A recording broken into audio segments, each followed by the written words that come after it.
Most of us have that one dusty shoebox tucked away in a closet, filled with faded memories that haven't seen the light of day in years. That is exactly where this little device comes in.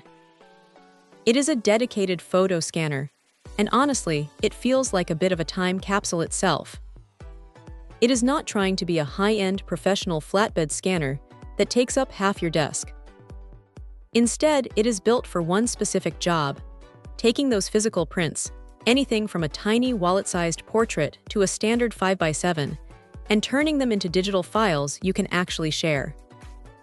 What strikes you first is just how portable this thing is.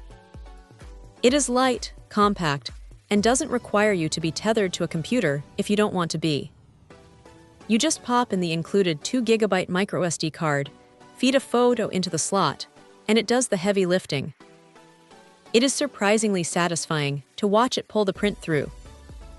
You get a choice between 300 or 600 dpi, which is plenty for archiving family history or posting to social media. The color depth is solid enough that you aren't losing the soul of the original image, though you should keep in mind that this is a dedicated photo tool, not a document scanner.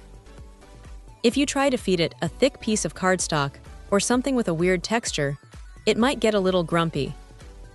Now, here is the reality of using it. It is a bit of a manual process. You are feeding these one by one, which can be a meditative experience if you have a small stack, but it might feel like a chore if you are trying to digitize an entire lifetime of photography in one afternoon. The included software is a bit dated. It definitely feels like it belongs to a different era of computing, but it does the job of organizing your files once they are off the card. The biggest limitation is the size constraint.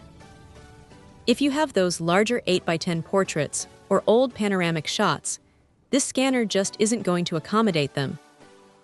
It is strictly for the smaller stuff. Also, because it is a portable unit, the build quality is functional rather than premium. It feels like plastic, and it sounds like it too.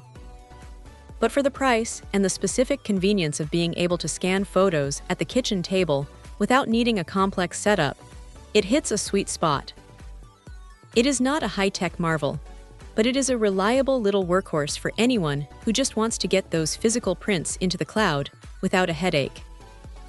If you have a pile of old photos and you want a simple, no-nonsense way to preserve them, this is a pretty straightforward solution that gets the job done without any unnecessary bells and whistles. Check out the video description for updated price. And thank you for watching this video.